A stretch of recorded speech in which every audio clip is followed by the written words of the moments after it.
Pour la femme, à mon sens, la chose la plus importante est ce qu'elle est et pas ce qu'elle fait.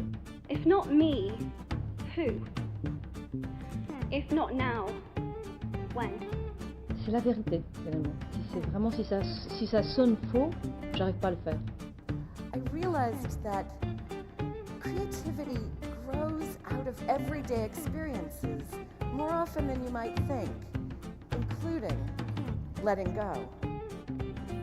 Bonjour à toutes et à tous et bienvenue. Je suis Pénélope Cardera et vous écoutez le Journal intérieur. Il y a 10 ans, j'ai fait un burn-out. J'ai réalisé jour après jour, en écrivant et en dessinant dans mon journal intime, qu'il m'aidait à me reconstruire, à m'accepter et à trouver ma voie. Comment faire de son journal un outil de découverte de soi, de développement personnel et de créativité débridée. Voilà l'expérience que je vous propose de partager dans ce podcast. Dans chaque épisode, je dialogue avec des femmes qui vivent leur créativité au quotidien. Elles partagent avec vous leur journal intérieur, la forme qu'il prend, de la vidéo au collage en passant par le blog, mais aussi comment elles l'utilisent et quels bienfaits elles en retirent. J'espère que cela vous inspirera et vous aidera à libérer votre créativité. Bonne écoute! Aujourd'hui, j'ai le plaisir de vous partager ma conversation avec Muriel Lemarié, qui est thérapeute chamanique. Bonjour Muriel. Bonjour Pénélope. Je suis très heureuse d'enregistrer ce premier podcast avec toi. C'est un peu comme un retour aux sources pour moi, car c'est grâce à toi que j'ai découvert le chamanisme et la connexion étroite qui existe entre créativité et chamanisme. Depuis toujours, tu utilises des outils de créativité dans ta pratique de thérapeute chamanique. Et titre personnel, je crois aussi que tu tiens un journal depuis de nombreuses années. Donc j'aimerais bien que tu nous en dises un petit peu plus. Et d'abord, est-ce que tu peux nous dire quand et dans quel contexte tu as démarré ton journal intérieur ? Alors, ça remonte à très longtemps. Mon premier journal, j'avais 8 ans quand j'ai commencé à le tenir. Waouh. Et en fait, l'histoire, c'est que ma mère avait un cahier avec une grosse couverture en cuir qu'elle fermait avec un cadenas. Et on avait interdiction d'y toucher. Et on appelait ça un journal intime. Voilà. Et à l'époque, donc moi j'ai 45 ans, on est au début des années 80. Moi j'adorais écrire, donc j'écrivais beaucoup dans mes cahiers de brouillon. Et mon rêve, c'était d'avoir mon premier journal intime. Et l'année de mes 8 ans, ma mère m'a offert mon premier journal intime avec mon petit cadenas. Et mon aventure avec les journaux intérieurs et les journaux intimes ont vraiment commencé quand j'avais 8 ans. Et après, ils ne m'ont plus quittée. Oh, tu dois avoir une sacrée collection de journaux alors. Il se trouve que malheureusement, j'en ai perdu quelques-uns parce qu'on a beaucoup déménagé avec ma mère et qu'au fil des déménagements, j'en ai certains qui se sont égarés. Donc, j'en ai pas énormément. D'accord. Et qu'est-ce que le journal t'a apporté quand tu l'as démarré à 8 ans et peut-être qu'est-ce qui t'a apporté aussi au fur et à mesure des années, qu'est-ce qui a changé véritablement dans ta vie et aujourd'hui, quels bénéfices vraiment tu en retires ? Wow, ça fait beaucoup de questions d'un coup. Ouais, je suis désolée. Alors, quand j'avais 8 ans, c'était vraiment l'endroit où je pouvais raconter tout ce que j'avais envie de raconter. J'étais une petite fille assez solitaire, ma maman travaillait beaucoup, donc j'avais pas beaucoup d'amis. Et puis comme on déménageait souvent, c'était pas toujours simple de garder ses amis. Donc mon journal intime, c'est vraiment devenu mon copain, mon ami, ma meilleure amie, celle avec qui on va papoter, on va pouvoir écrire ce qu'on a envie d'écrire. Et puis quand j'étais petite, j'adorais écrire des poèmes, alors c'était l'endroit où je pouvais me répandre en poèmes, en quatrains, enfin voilà. Donc je m'amusais vraiment beaucoup. Et ça a toujours été ça dans ma vie. C'est-à-dire, j'ai toujours eu un journal avec moi, j'ai toujours eu un cahier, puisqu'après, j'ai pas forcément eu un petit cahier avec un cadenas. Mais en tout cas, t'as pas gardé le petit carnet avec le cadenas ? Non, je trouvais ça compliqué. Et en plus, comme je suis un peu étourdie, j'ai tendance à perdre les clés. Ah ouais, donc, au bout d'un moment, j'aurais pas pu écrire dans mon journal. Donc, mes journaux sont devenus des cahiers, voilà, que je trimballais partout avec moi. Et ça a toujours été le lieu où je venais poser mes émotions, ce qui allait, ce qui n'allait pas, quand je me sentais en colère, quand je me sentais triste. C'était vraiment un confident. Et puis, c'est l'endroit où je pouvais être honnête avec moi. L'endroit où je ne mentais à personne, où je me sentais en tout cas authentique, où je cherchais cette authenticité à travers les mots que je pouvais écrire. Voilà. Et puis surtout, j'avais cette sécurité de me dire personne d'autre que moi n'aura accès à cette partie de moi. Voilà. Quand j'étais enfant, c'était important pour moi d'avoir cet endroit. Et ces carnets, tu ne les as jamais partagés, enfant, avec une meilleure amie ou une cousine, quelqu'un de proche ? Alors non. Ça m'est arrivé de lire des morceaux, voilà, alors plus de lire des poèmes ou des petites histoires, puisque j'adore écrire des petites histoires, mais j'ai rarement lu des choses intimes, voilà, c'est presque comme une relation entre mon psy et moi, mon journal quand j'étais enfant, voilà, donc c'était des choses qui ne sortaient pas. Un psy ou une forme de doudou aussi? Une forme de doudou, oui. Moi je suis très objet transitionnel, donc oui, ça me parle. Et du coup, adolescente, c'est souvent une période où justement le journal aussi accompagne la transition et qui n'est pas forcément évidente à cet âge-là. Et est-ce que tu as continué à garder cette relation ou est-ce qu'à un moment donné, il y a eu une coupure avec le journal en disant ah non, c'est un truc de bébé, j'en veux pas, ou c'est ridicule Alors, je l'ai toujours gardé. Après, dans mon histoire, il y a eu une période où ma façon d'écrire le journal a changé. Quand j'avais 13 ans, ma mère a trouvé mon journal et l'a lu. Voilà, ça a été une grande trahison pour moi. Un grand classique. Voilà, une grande violence, hein, tu vois, j'en parle, j'ai Ouais. encore de l'émotion. Et à partir de ce moment-là, j'ai continué d'écrire parce que moi, j'ai toujours eu... Je dis que l'écriture, chez moi, c'est une sorte de nécessité guerrière. J'ai toujours besoin d'écrire. Donc, il était hors de question que je n'écrive plus. Par contre, j'ai commencé à transformer mon écriture et à mettre beaucoup plus de métaphores, de choses un petit peu plus complexes, en me disant, puis moi à l'époque je lisais Baudelaire, des choses comme ça, alors je suis entrée un peu dans des choses un petit peu plus sombres, un peu plus spleen, en plus on est en plein dans l'adolescence, donc voilà, on a plein de choses à raconter, mais j'ai commencé à écrire de façon à ce qu'on ne comprenne plus, c'est-à-dire je me disais, si quelqu'un tombe dessus, il va pas comprendre ce que je raconte, il n'y a que moi qui pourra comprendre ce que je raconte. Donc du coup mon écriture a commencé à se modifier au moment de l'adolescence et pendant plusieurs années, c'est quelque chose qui est resté très fermé, mon écriture est restée très fermée, voilà, mais parce que c'était important pour moi de continuer d'écrire. D'accord, une sorte de langage codé, poétique et codé. Oui, exactement. Poétique et codé, ça me plaît bien.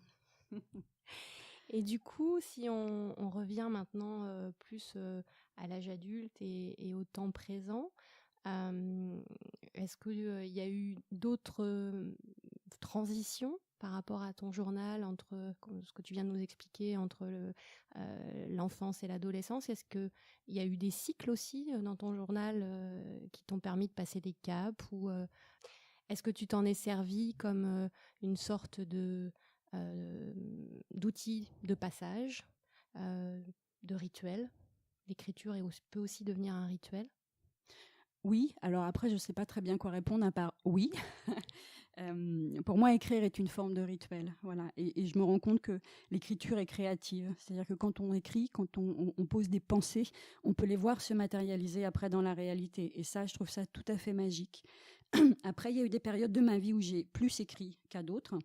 Mais je ne sortais jamais sans avoir un cahier ou un carnet sur moi. Ça, mes amis qui me connaissent savent bien que... Et parfois, je peux être avec eux dans une soirée, et puis tout d'un coup, dans la conversation qu'on a, il y a un mot, quelque chose qui vient me donner une illumination, et je prends un petit bout de papier et je note 3 lignes comme ça. Donc mes amis s'en offusquent plus maintenant. Voilà, parce que l'idée passe et qu'il faut absolument que je l'écrive. Mais il y a eu des périodes de ma vie où j'ai plus écrit qu'à d'autres. Malgré tout, c'est toujours resté mon compagnon. Et c'est vrai que dans les moments difficiles, par exemple au moment de mon divorce, de ma séparation, c'est vraiment l'endroit où j'ai pu aller poser des choses, chercher des choses.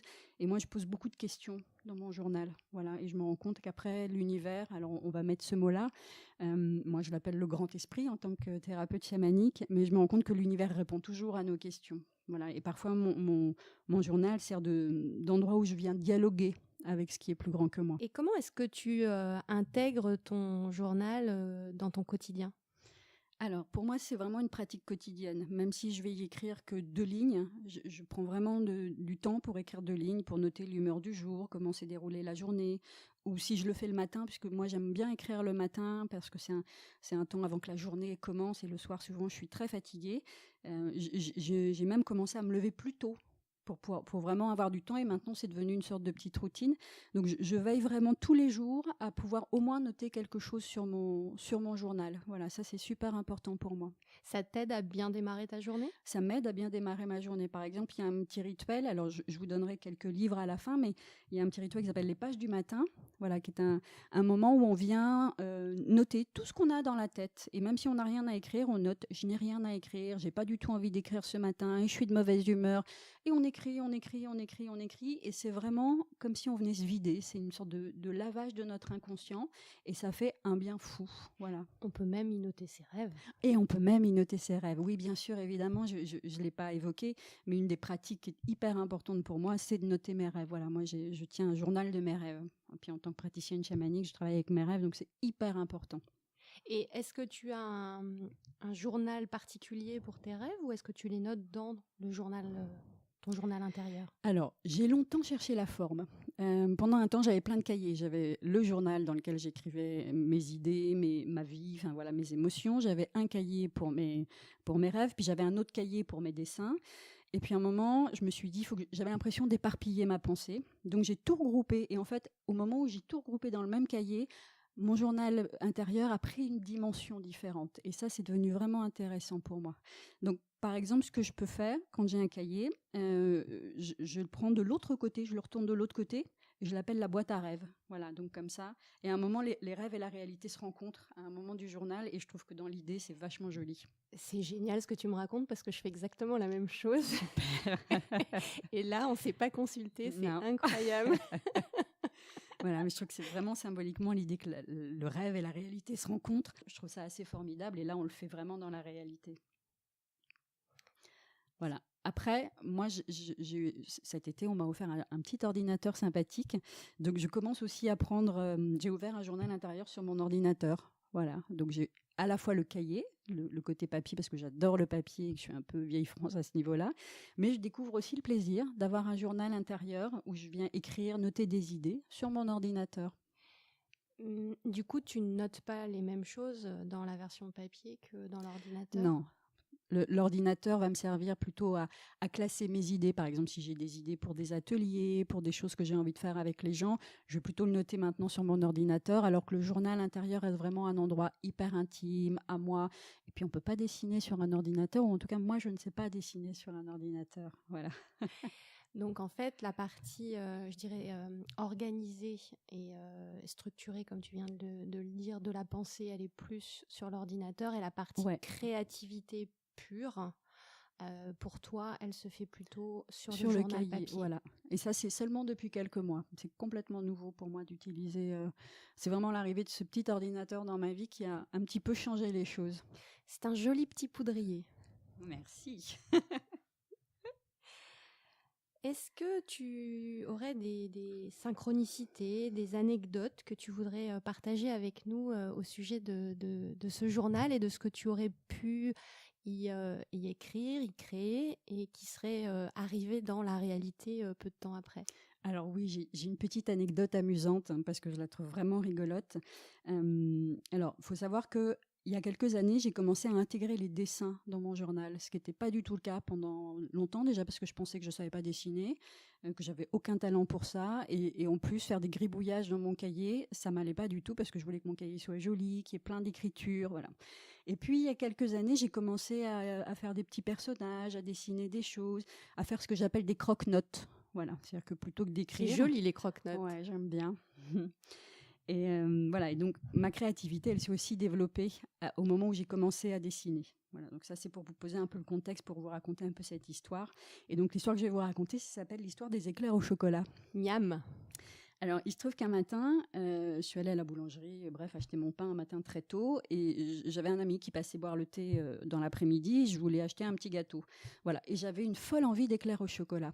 Il faut savoir que j'avais pas mangé d'éclairs au chocolat depuis que j'avais 12-13 ans, puisque j'en ai mangé toute mon enfance. C'était le gâteau préféré de ma mère, ou en tout cas les religieuses, ce genre de voilà. Et moi, j'ai fini par en être écœurée.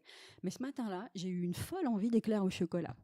Il se trouve qu'il était trop tôt et que le boulanger n'avait pas encore mis en rayon, donc je me suis rabattue sur des petits financiers, enfin voilà, un autre petit gâteau. Et quand mon ami, alors j'ai pris mon journal en rentrant, j'ai fait mes petites pages d'écriture, et puis vraiment cette histoire d'éclair au chocolat, je l'ai écrite en me disant « Ah, quel dommage !» Et j'ai dessiné une éclair au chocolat en me disant « Quel dommage, j'avais tellement envie de manger une éclair au chocolat !» Et quand mon ami est arrivé vers 5 heures pour boire le thé, il avait dans sa main un petit paquet, et quand on l'a ouvert, il y avait 2 merveilleuses éclairs au chocolat. Ah, c'est génial! Et j'ai trouvé ça formidable, de me dire l'univers répond toujours à tes besoins. C'était un petit clin d'œil pour moi. Voilà, de me dire, l'univers t'écoute et répond à tes besoins. Et des synchronicités comme ça, j'en ai plein. Voilà.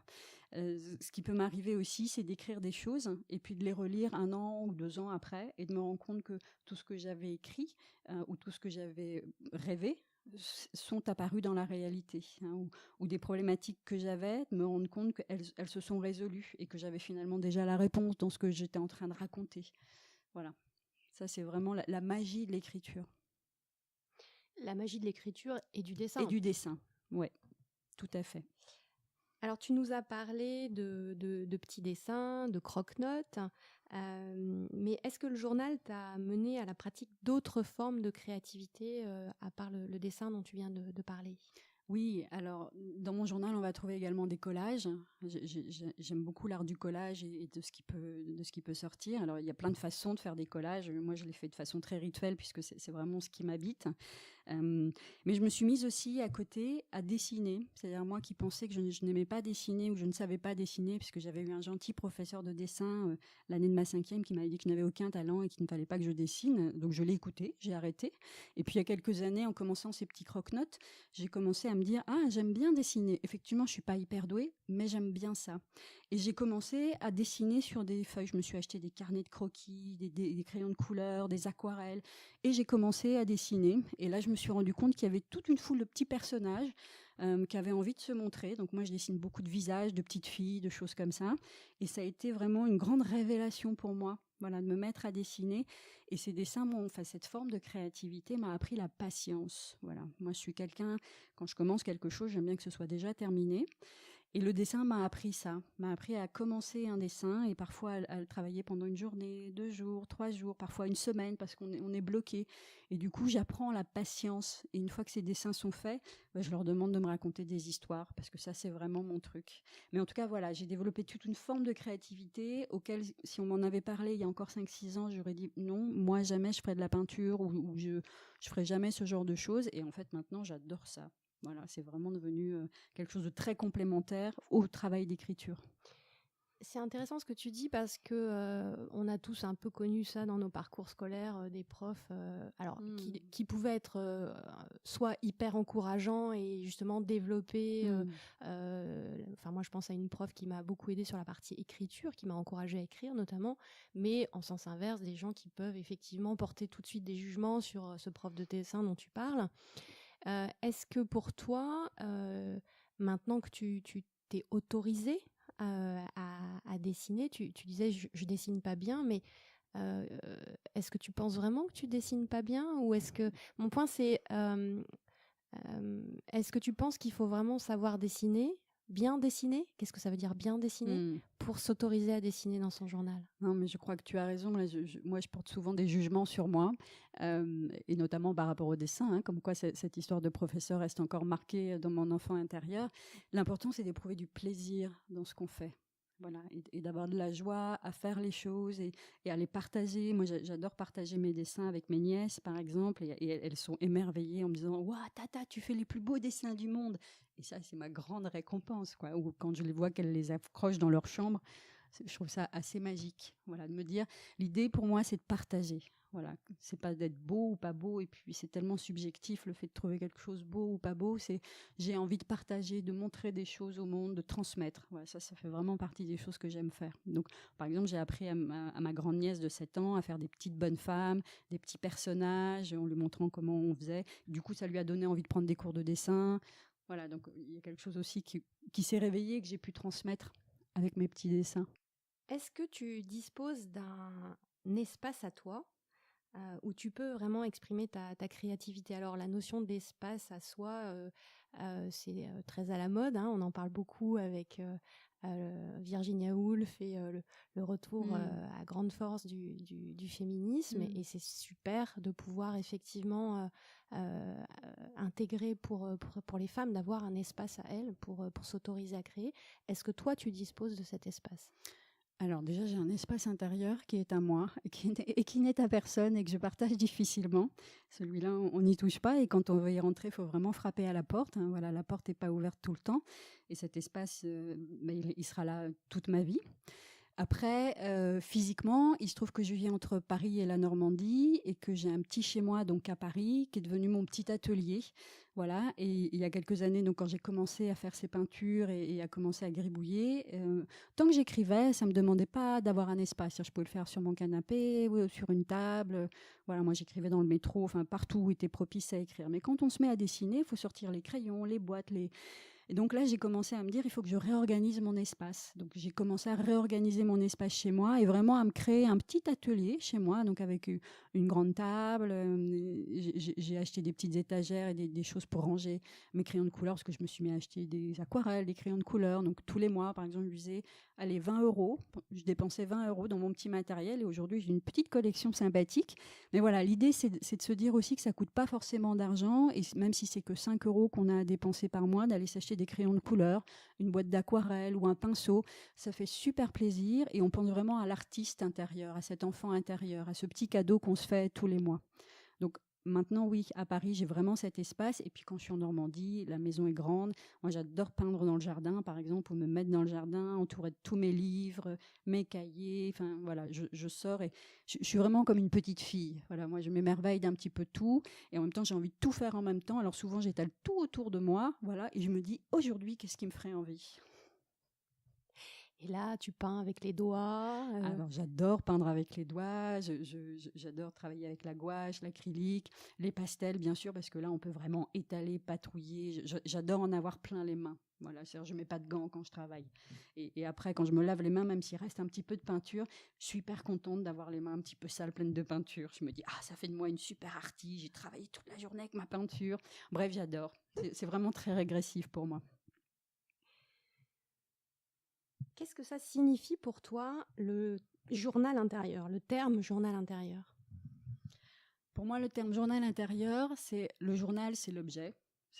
Le journal, c'est ce qui est quotidien, ou en tout cas ou hebdomadaire. Hein, ça dépend à quel rythme on lit son journal. Mais en tout cas, c'est un lieu où on vient poser des écritures ou des dessins. Et intérieur, parce qu'on parle de soi, hein, c'est ce que je te disais au tout début de l'interview. Pour moi, c'est vraiment ce confident. Donc j'aime beaucoup cette idée du journal intérieur. Il se trouve que quand on en a parlé la première fois, on s'est rendu compte qu'on l'appelait de la même façon, hein, ou parfois je les appelle aussi mes carnets de voyage intérieur. Voilà, ça, c'est une des deux façons que j'ai d'appeler ce journal. Ouais. Alors, je sais que spiritualité pour toi est quelque chose de majeur dans ta vie. Et, oui. Et donc j'ai vraiment, vraiment très envie de te poser cette question. Quel est le lien pour toi entre spiritualité et créativité ? Alors pour moi, les deux sont intimement liés. C'est-à-dire on ne peut pas parler de l'un sans l'autre et on ne peut pas vivre l'un sans l'autre. La spiritualité, c'est un mot qui est un peu galvaudé, hein, puis on en parle beaucoup et puis en plus les pratiques chamaniques sont un peu méconnues, donc on a beaucoup de stéréotypes et beaucoup d'idées. Mais en tout cas, c'est l'idée de s'ouvrir à ce qui est plus grand que soi et de se sentir reconnecté à tout ce qui est, à tout ce qui est vivant, à tout ce qui est énergie. Et pour moi, le process de créativité, c'est exactement la même chose. C'est s'ouvrir à ce qui est plus grand que soi.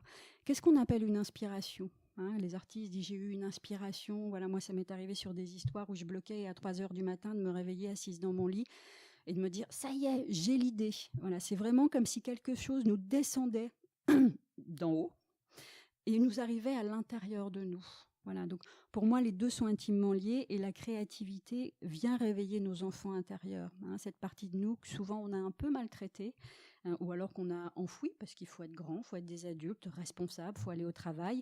Et puis parfois on a des vies qui ne nous laissent pas beaucoup de temps pour avoir des espaces à soi. Et quand on vient travailler sa créativité, on vient réveiller notre enfant intérieur. Et il se trouve que moi, dans ma pratique chamanique, une des choses avec lesquelles je travaille et que j'aime particulièrement faire, c'est d'aller réveiller ces enfants intérieurs, d'en prendre soin, de les soigner, de les écouter et de leur redonner une vraie place à l'intérieur des grands adultes que nous sommes. Moi, je rejoins totalement ce que tu dis. Quand on sait faire l'espace en soi, quand on lâche prise, en fait, c'est là qu'on note que ce qu'on appelle l'inspiration, et qui descend véritablement. Et je lisais il n'y a pas longtemps une interview de J.K. Rowling qui a écrit la fameuse saga Harry Potter, et elle expliquait que typiquement l'inspiration lui était venue alors qu'elle était coincée dans un train pendant plusieurs heures. Tout à fait. Et c'est là qu'est apparu véritablement le personnage dans toute sa complexité, fait. dans tout son monde. Donc on voit bien que cette notion de je lâche tout, et ça peut être en état méditatif, ça peut être en état de sommeil, ou quand on laisse l'esprit vagabonder, qu'effectivement on fait l'espace pour que la création arrive. Alors, une petite anecdote à ce sujet, j'ai écrit un petit roman qui s'appelle La prophétie des arcanes, et ne le cherchez pas, il n'est pas publié. Bientôt. Chez tous les bons libraires. Et en tout cas, au départ, cette histoire, il y avait un personnage, qui est une petite fille qui a 8 ans, qui s'appelle Miel, et je bloquais sur cette histoire. C'est-à-dire, j'arrivais pas à avancer. Je voyais où je voulais l'emmener, mais j'arrivais pas à l'écrire, et ça bloquait. Et puis, donc, quand c'est comme ça, je décide. Quand je bloque, je dessine. Donc, je me suis mis à dessiner un soir. Et puis sur une feuille de papier que j'ai divisée en plusieurs, j'ai commencé à dessiner des petits visages. Voilà. Puis comme je fais d'habitude, je l'ai accroché sur mon mur. Puis je me suis endormie en regardant ces petits personnages. Et donc c'est cette fameuse fois-là où à 3h du matin, je me suis réveillée, mais littéralement assise dans mon lit. Et il y avait une urgence. J'ai pris un morceau de papier. Et ces personnages que j'avais dessinés, en fait, sont des personnages de l'histoire. C'est-à-dire, je me suis rendu compte à ce moment-là que ma petite Miel, ce petit personnage, elle n'était pas du tout seule à vivre cette aventure, et qu'en fait, il y avait 5 enfants, 5 autres enfants. Et puis cette histoire qui au départ racontait une histoire a pris une autre dimension, c'est-à-dire qu'il y a eu d'autres mondes qui sont venus se greffer, etc. Et voilà, ça c'est vraiment le processus de l'inspiration, comment tout d'un coup ça peut descendre alors qu'on s'y attendait pas. Et c'est vrai que même moi j'ai été étonnée de cette histoire en me disant waouh, mais c'est beaucoup plus grand que moi en fait. Moi je voulais juste écrire une petite histoire, et j'étais partie pour écrire une histoire qui allait faire 3-4 petits tomes. Donc c'était une dimension complètement différente. Quel cadeau! Ouais, c'était un merveilleux cadeau, voilà. Et des choses comme ça, vraiment, si vous tenez votre journal intérieur, si vous vous amusez, parce que l'idée c'est vraiment d'être dans la joie et dans l'amusement, il en arrive tout le temps. Et est-ce que pour toi c'est nécessaire véritablement d'avoir cette pratique au quotidien, ou est-ce que c'est plus important effectivement d'être autour de la joie et de se dire si je le fais pas aujourd'hui, je suis pas dans la culpabilité, je le ferai demain? C'est quoi pour toi le bon équilibre? Alors, l'important, c'est de le faire quand on en a envie. Ça fait partie des bases. Après, de mon expérience, si on le fait de façon régulière, il se passe des choses. Voilà. Et évident, si j'ai pas envie d'écrire dans mon journal intérieur, je vais pas me culpabiliser en me disant « Oh là là, mais aujourd'hui, j'ai pas écrit, ça fait 2 jours que j'ai pas pris le temps d'écrire. » Et en même temps, si juste je prends 1 minute dans ma journée pour ouvrir mon cahier et dire « Aujourd'hui, j'ai pas écrit dans mon cahier parce que j'ai pas pris le temps, j'ai pas eu le temps, j'ai eu une journée de dingue », c'est déjà continuer le processus. Moi, je pense que la régularité est extrêmement importante, parce qu'à force d'avancer, on rentre de plus en plus loin dans notre subconscient, puis dans notre inconscient, et on vient ouvrir des portes. Alors que si on fait notre journal une fois dans les nuées, voilà, comme on dit, tiens, j'ai un truc à écrire, ou tiens, j'ai envie de dessiner, bien sûr que ce sera super et on éprouvera de la joie. Mais si on veut vraiment connaître un résultat et sentir le processus qui se met en œuvre et la magie du journal intérieur, je crois qu'une régularité, en tout cas, est nécessaire. Moi, j'ai noté aussi que j'avais des périodes où j'avais pas envie. Tu parlais de l'envie tout à l'heure. Et du coup, ça devenait une contrainte, le fait d'écrire tous les matins, parce que moi j'ai ce rituel aussi tous les matins.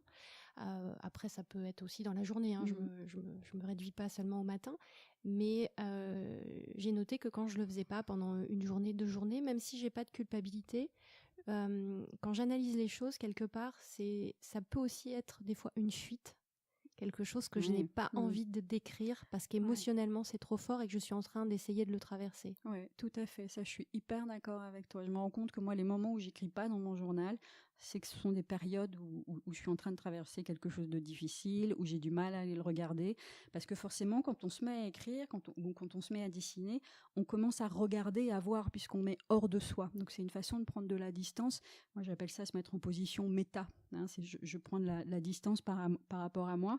Et quand on veut pas aller écrire dans son journal, ou qu'on se dit non mais j'ai pas le temps, non mais j'ai pas envie, puis de toute façon c'est pas une obligation. Enfin moi j'ai une part de moi comme ça qui est très râleuse et qui trouve toujours vachement d'excuses à tout ce qu'elle doit faire. Le côté rebelle. C'est ça, c'est mon enfant rebelle. Et en général, elle est rebelle parce qu'elle a peur du changement. Elle sent qu'il y a des choses qui sont en train de s'ouvrir. Donc elle ose pas aller dans le cahier parce qu'elle se dit si je vais dans le cahier, je vais me mettre à nu et là on va me voir. Et j'ai pas très envie qu'on me voie. Donc moi je suis tout à fait d'accord avec toi. Alors, est-ce que tu aurais des petits conseils, des sources d'inspiration à partager avec nous, des livres, des pratiques, des petits rituels tu parlais tout à l'heure des petits rituels du matin. Mhm. Alors, quand j'ai préparé un petit peu l'interview, j'ai un petit peu réfléchi à ce que j'avais envie de partager avec vous. Et donc, moi, ma singularité, c'est que je suis thérapeute chamanique. Et dans le chamanisme, la créativité est vraiment au cœur des pratiques chamaniques. Hein, on a souvent une image du chaman, soit qui prend des plantes, soit qui tape sur son tambour. Mais en réalité, les chamans utilisent beaucoup de processus de créativité. Ils dessinent, ils tissent, ils enfilent des perles, voilà, ils travaillent avec leurs rêves, ils font des dessins dans le sable, ils font des mandalas dans la nature, etc., etc. Et pour les chamans, ou en tout cas pour les peuples chamaniques, cette créativité est une façon d'être en lien avec ce qui est plus grand que soi. Ça matérialise ce qui est plus grand que soi dans la réalité. Et les chamans appellent ça des objets de pouvoir. Voilà. Donc moi, je travaille beaucoup comme ça dans mon journal. Et donc, par exemple, ce que je pourrais vous proposer, c'est... donc moi, je mixe des outils d'art-thérapie et des outils chamaniques. Donc, je pourrais vous proposer, par exemple, un collage. Alors, il y a un truc qui est très à la mode qu'on appelle les tableaux de vision. Je ne sais pas si certains d'entre vous en ont entendu parler. Ces collages où on vient coller tout ce dont on a envie. Et je me suis inspirée de ça pour en faire un rituel. Et si vous voulez, je le partage avec vous. Ah oui, super. Alors, l'idée de ce collage, c'est de poser une question. Et la question, c'est qu'est-ce que je souhaite voir apparaître dans ma vie ? Alors, dans ma vie professionnelle, dans ma vie personnelle, dans ma vie amoureuse, dans ma vie de mère, voilà, ou en général. Et cette question, on se la pose plusieurs fois et on vient sentir à quel point elle est importante pour nous. Ensuite, on prend des magazines qui traînent à la maison ou on demande aux copines si elles n'ont pas des vieux magazines. On les étale autour de nous. Et alors, moi, je rajoute un petit truc en plus, je prends un dé. Voilà, et je lance un dé pour savoir le nombre de magazines que je vais pouvoir utiliser. C'est-à-dire, je viens vraiment travailler avec la puissance de l'inconscient. Ah, j'adore. Donc, par exemple, la dernière fois que je l'ai fait, j'avais le droit à 3 magazines, ce qui me semblait peu. Hein. Il y a mon enfant rebelle qui a dit 3 magazines, on n'y arrivera jamais, c'est pas suffisant. Voilà, mais on l'a fait avec 3 magazines. Donc, je tire au hasard 3 magazines dans ceux que j'ai devant moi. Je range tous les autres pour pas être tentée. Et ensuite, pendant 10 minutes, je feuillette tous les magazines à la recherche des images qui vont répondre à cette question. Qu'est-ce que je voudrais voir apparaître dans ma vie ? Mais tu ne te limites pas en nombre d'images. Non, je me limite en temps. Alors pourquoi on fait ça ? Pour éviter au conscient de venir dire non mais ça c'est pas joli, non mais ça j'ai pas envie, voilà, et de commencer à travailler, continuer à travailler avec ce qu'on appelle nos anciennes mémoires, nos anciens fonctionnements. Alors que quand on a 10 minutes, on va vraiment à l'essentiel, on balaye les pages, tiens cette image me plaît, je sais pas pourquoi elle me plaît cette image, mais je la prends, paf, je la déchire, je la mets de côté. Une fois qu'on a fait ça, on rassemble toutes les feuilles qu'on a à déchirer, et puis ensuite on prend entre 20 et 30 minutes pour faire notre collage. Alors, c'est bien de prendre des feuilles au minimum des A3, voilà, parfois on peut travailler avec des formats raisins aussi, où ça dépend un petit peu de ce qu'on fait. Et pendant 20-30 minutes, alors on se chronomètre aussi, et ben on prend nos images, voilà, et là on commence à faire notre collage. On ne va pas utiliser toutes les images qu'on a récoltées. Hein. Souvent, on est un petit peu plus gourmand. Voilà. Mais l'important, c'est toujours d'avoir dans sa tête qu'est-ce que je veux voir apparaître dans ma vie. Et quand je prends cette image, je me dis est-ce que ça m'évoque quelque chose que j'ai envie de voir apparaître dans ma vie. Une fois que j'ai finalisé mon collage, alors moi, en général, je l'accroche sur mon mur. J'ai la chance d'avoir un mur vide où j'accroche les choses. Et puis, je commence à le regarder. Et je me demande de quoi il me parle. Alors, c'est sympa de faire ça en groupe. Hein. Là, par exemple, je vais mettre cette année en place des ateliers où on va pouvoir faire ça en groupe. Et le regard du groupe est intéressant. Voilà, parce que ce que j'invite les gens à faire, c'est dire des mots bienveillants. Voilà. Et parfois, on est très étonné de ce qui ressort de notre collage. L'effet miroir est toujours c'est génial. Puissance. Ouais, la puissance du groupe, c'est vraiment super. En tout cas, quand on est tout seul, on peut s'amuser comme ça à regarder son collage. Et moi, ce qui m'amuse, c'est de me dire, ok, il y a le premier collage que j'ai fait, et puis il y a les petits jugements que je commence à entendre, c'est pas très joli, c'est ceci, hein, ce côté, voilà, moi, c'est juge intérieur, c'est important de l'écouter, et de se dire, non, je porte pas de jugement sur ce qui est, simplement j'ai fait ce qui était là. Et puis au fur et à mesure des jours qui passent, on découvre des images. Voilà, on se dit ah tiens, mais j'avais pas vu que cette image elle parlait de ça. Par exemple, je me souviens d'une fois où j'ai collé une image. Pour moi, c'était une petite fille dans une roulotte avec son petit chien devant la roulotte. Et je trouve que plusieurs jours après, je me suis rendu compte qu'elles étaient deux. C'était des jumelles, une blonde et une brune, et que devant la roulotte, il y avait également 2 chiens, un blanc et un noir. Et je ne l'avais pas vu. Et ça, c'était complètement extraordinaire pour moi, plusieurs jours après, de me dire waouh, est apparu ce dessin. Donc en tout cas, une fois que vous avez fait votre collage, c'est là où moi je passe au rituel chamanique. Vous allez imaginer qu'un cercle doré entoure votre dessin comme une bulle, comme s'il y avait une bulle dorée, ou en tout cas avec des émanations de lumière, qui entourait votre collage. Et ensuite, vous allez imaginer et visualiser que vous tirez de l'énergie de l'univers. Alors, on peut le faire littéralement, c'est-à-dire on lève les bras. Voilà, là, je suis en train de le faire, mais on ne me voit pas. Je confirme. Voilà, on lève les bras et on vient tirer de l'énergie qu'on met dans cette boule de lumière. On vient charger au niveau énergétique notre boule de lumière. Alors, on peut faire ça pendant plusieurs jours ou le faire en une grosse session. On se dit pendant 20 minutes, on vient tirer l'énergie. En tout cas, on sent qu'à un moment, la boule d'énergie est pleine. Quand elle est pleine, on laisse sortir un tout petit filet d'énergie. Alors, tout ça toujours en visualisant. Hein. On laisse sortir un petit filet d'énergie qui va aller se reconnecter, se répandre dans notre réalité. On peut fermer les yeux. Oui. Pour être On ferme plus les yeux, confortable.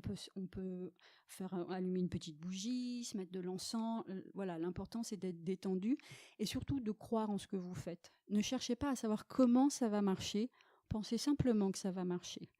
Et ce petit filet d'énergie, quand il va se répandre dans la réalité, c'est une façon d'aller transmettre à notre réalité « voilà ce que je voudrais voir apparaître dans ma vie ». Et comme c'est chargé d'énergie, ça va pouvoir commencer à se matérialiser. J'en ai fait un la semaine dernière, oui, je parle de ça avec vous, et j'ai commencé 2-3 jours après, il y a des choses qui ont commencé à apparaître auxquelles je n'avais pas pensé. Voilà, j'ai abandonné par exemple un vieux rêve d'enfant auquel je tenais mordicus, et en fait je me suis rendu compte qu'il s'était transformé, ce rêve d'enfant. Voilà, c'était plus le même rêve, en tout cas plus dans la même forme. Voilà. Et c'est grâce à ce collage que je m'en suis rendu compte. Donc c'était à la fois une grande tristesse parce qu'il a fallu que je fasse le deuil de ce rêve d'enfant et en même temps une grande joie de me dire « Ah, mais j'ai un rêve nouveau qui apparaît ». Et franchement, je n'y aurais pas pensé si je n'avais pas fait ce collage. En fait, c'est un rêve qui s'est transmuté, tu l'as catalysé. Exactement. Magique. Magique. Mais la vie est magique. Alors, je crois que tu avais aussi quelques bouquins à nous conseiller. Oui, pour ceux qui ont envie de vivre l'aventure du journal intérieur ou d'enrichir leur pratique, je vais vous transmettre moi les livres qui ont enrichi ma pratique ces dernières années. Alors, il y a les livres d'Anne-Marie Jobin. Voilà, c'est vraiment ma chouchoute, je l'adore. Extraordinaire. Voilà, ouais, parce que toi aussi tu les connais, hein, Ouais, Pénélope. et elle fait des formations en ligne aussi qui sont très chouettes parce que comme elle est Je savais canadienne, pas. tu Oui, sais, c'est ça. c'est compliqué. Ouais. Elle vient pas forcément en France. Et du coup, moi, j'avais fait un séminaire avec elle en ligne. Et en plus, comme ça, tu peux le faire à la vitesse que tu veux. Tu peux refaire les exercices autant de fois que tu veux. C'est vraiment super. Ah bah toi, je vais noter parce que c'est vrai que je suis pas très, j'utilise pas beaucoup les choses en ligne, mais c'est vrai que j'avais très envie de travailler avec elle, donc ça peut être une façon de pouvoir travailler avec elle. En tout cas, vous tapez Anne-Marie Jobin sur votre moteur de recherche, elle en a écrit plusieurs, le plus connu c'est Le Journal Créatif. Voilà, moi j'en ai plusieurs d'elle et vraiment ils sont super, c'est des mines d'idées, de conseils, voilà, donc lancez-vous si vraiment vous avez envie. Un deuxième livre que j'aime beaucoup aussi, c'est un livre de Maud Simon qui s'appelle « Fais ce qu'il te plaît ». Alors, c'est un programme en 12 semaines, mais vous n'êtes pas obligé de le faire en 12 semaines. Hein, pour ceux qui, voilà, c'est parfois compliqué de prendre du temps au quotidien. En tout cas, de la même façon, c'est plein de petits exercices qui vont venir vous faire réfléchir sur vous. Voilà, c'est pour développer aussi votre bon thérapeute intérieur. Voilà, et ça, je pense que c'est important. Alors un livre que beaucoup de gens connaissent et je sais que tu le connais Pénélope puisqu'on en a déjà parlé ensemble, c'est le livre de Julia Cameron, Libère ta créativité ou Libérez votre créativité, je ne me souviens jamais très bien du titre. C'est ça, libérer votre créativité. Et pareil, là c'est une mine de petits exercices qui viennent nous faire réfléchir sur nous. Moi j'y ai intégré des dessins, je me souviens où elle demandait d'aller chercher un souvenir d'enfance. Voilà, et je me suis souvenue d'un inspecteur de l'école quand j'avais 6 ans qui m'avait un peu traumatisée. Donc j'ai dessiné ce méchant inspecteur de l'école. Voilà, enfin bref, je me suis un petit peu amusée, je ne vais pas rentrer dans les détails. Mais elle propose plein de petits outils comme ça. C'est aussi en 12 semaines d'ailleurs. Hein, ouais. Et pour info, on peut le faire plusieurs fois. Ouais. Moi, je sais que je l'ai fait une première fois, je le refais. Et pas de culpabilité. Moi, je ne l'ai pas fait en 12 semaines, je l'ai fait en plus de 4 mois. Ouais, voilà, moi aussi. Hein. J'ai commencé bien pendant 2 mois. Pareil. Et puis la vie m'a rattrapée. J'ai dû abandonner voilà, de pouvoir suivre ce rythme parce que quand même c'est un rythme assez soutenu. Voilà. Et du coup, effectivement, il n'y a pas de culpabilité. Et maintenant, je le fais un petit peu plus calmement et parce qu'il y a aussi plein d'autres choses à faire et qu'on a envie de faire. Mais en tout cas, c'est un joli livre, voilà, et qui coûte vraiment pas cher. On le trouve en poche. Enfin, Ouais. voilà, tous les bouquins que je vous donne, on les trouve tous en poche, sauf ceux d'Anne-Marie Jobin, mais ça vaut vraiment le coup d'investir un petit peu dans ces livres. Et le dernier, qui est un livre que moi j'aime beaucoup aussi, qui est un livre d'Elisabeth Gilbert, qui s'appelle Comme par magie. Ah Alors, oui. elle est connue parce qu'elle a écrit Mange, prie, aime, c'est un film aussi, voilà, mais donc elle est surtout connue pour ce livre-là. Et donc il y a 2-3 ans, elle a écrit Comme par magie, et c'est pareil, elle raconte son histoire sur l'histoire de l'inspiration. C'est une mine d'idées. En tout cas, moi, ça m'a fait du bien de lire ce livre, et je l'offre très régulièrement à mes amis artistes ou qui ont envie de créer. Ou voilà, donc offrez-vous-le. Il est sorti en poche, donc aussi, voilà, on peut se faire plaisir sans se ruiner. Super, génial. Bah écoute, merci Muriel pour tous ces bons conseils et puis pour ton partage. Et je vous dis à très bientôt. À bientôt. Merci Pénélope. Merci infiniment à Muriel pour sa confiance et son accueil. Pour découvrir son travail, vous pouvez aller sur son site chamanismethérapie.com. Je vous ai aussi mis l'ensemble de ses recommandations sur le site journalintérieur.com, rubrique podcast. J'espère que cet épisode vous a plu et n'hésitez pas à le partager avec vos proches. Vous pouvez aussi écouter les autres épisodes et me suivre sur Instagram. Merci beaucoup pour votre écoute et à très bientôt.